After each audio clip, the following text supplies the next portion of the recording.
asalaamaaleykum mbokk yi dal leen ak jàmm ci seen i xibaaru météo gannaaw taw démb yi nga xam ne seetlu nañ ko ci gox yu bëri ci réew mi asamaan si nag dese na daanaka guusaay humidité boo xam ne ñu ngi koy wéy di nemmee ko ci guddi tey gi ci gox yu bëri ci réew mi ba tax na ñu ngi yaakaar ay taw yu néew lay doon nag ci boori bëj saalum bi jàpp diggu réew mi ci guddi tey gi waaye bu ñu demee ba ëllëg asamaan si dana dal bu baax jant bi dina fi fës ba tax na duñu nemmeeku ñu génn ak taw goo xam ni ñu ngi koy yaakaar ci ëllëg bu njaaree ci leeral xibaar yooyu la tàmbalee ko ci image satellite bi ñu gis que ni asamaan si dana bëri niir rawatina guddi tey gi niir yooyu nag mi ngi jógee rawatina ci taw yi nga xam ne nemmeeku nañ ko ëllëg ci waxtu wi ci yenn gox réew mi niir yooyu nag moo fiy desandi ba tax na sax mën nañoo indil yeneen taw ci guddi tey gi bu ñu xoolee ci prévision guddi tey gi jëm ba ëllëg ci suba ñu ngi seetlu ay taw yu ànd ak dënnu yu ñu yaakaar ci boori Kédougou waaye nag ci yeneen gox réew mi muy boori Casamance jàpp diggu réew mi lu ci mel ni boori Kaolack Kaffrine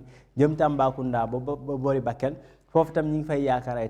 taw yu néew la wala yu yemamaay ci gox yooyu le bu ñu demee nag ba boori bëj gànnaar jàpp diggu réew mi foofee nag asamaan si dana dal teewul nag dana am niir yu bëri yoo xam ne dana fa faral di doxantu température yi nag dana yéeg bu ñu xoolee sax bu ñu nekkee ci nawet température yooyu de température yu xaw a yéeg nañ fi am ba tax na ñaar fukki degré ak ñaar mooy température bi gën a daal dinañ ko séntu diggante Thiès jàpp boori Kaffrine ñaar fukki degré ak ñett ca boori Ndar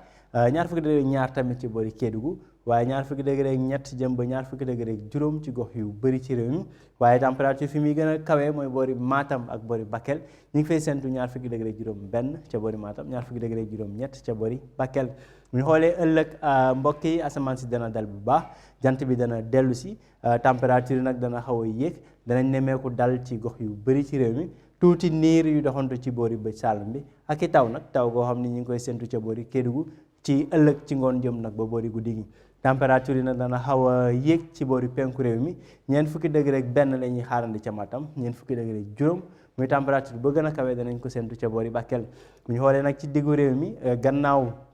boori Kaffrine foofee ñu ngi fay séntu benn ñeent fukki degré benn danañ yaakaar ay température yu dalee ci fanweeri degré juróom ba fanweeri degré juróom ñett diggante Diourbel jàpp Fatick jàpp Kaolack ba boori daanaka boori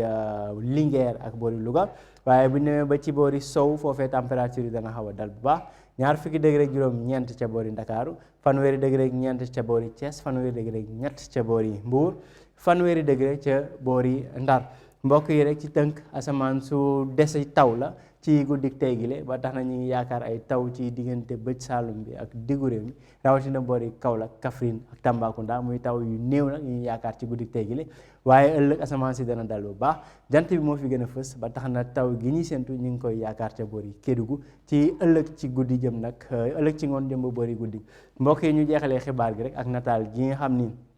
kuréel gi ñu woowee FAO moo ko joxe di wane nag ak maral gu metti goo xam ni ñu ngi koy